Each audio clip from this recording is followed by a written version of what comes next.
என்னோட 1 இயர் பேபியோட meal planning பார்க்கலாங்களா? காலையிலத்துக்கு இட்லியும் கத்திரிக்காய் பஜ்ஜியும் கொடுத்துருந்தேங்க.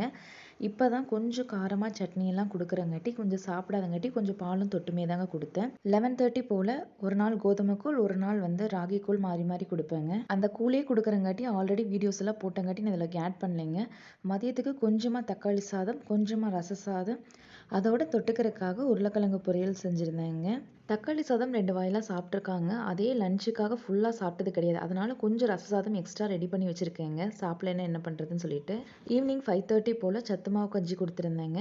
நைட்டுக்கு பார்த்துட்டிங்கன்னா பாப்பாக்களவா சின்ன வெங்காய சாம்பார் தாங்க ரெடி பண்ணியிருந்தேன்.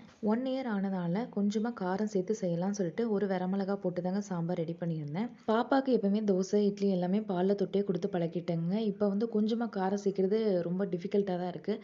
நீங்கள் உங்கள் பேபிக்கு லைட்டாக காரம் சேர்த்தே பழக்கிடுங்க. ஏன்னா 1 இயர் ஆகட்டும், லேட் ஆகட்டும்னா கொஞ்சம் கஷ்டமாக போயிடும்.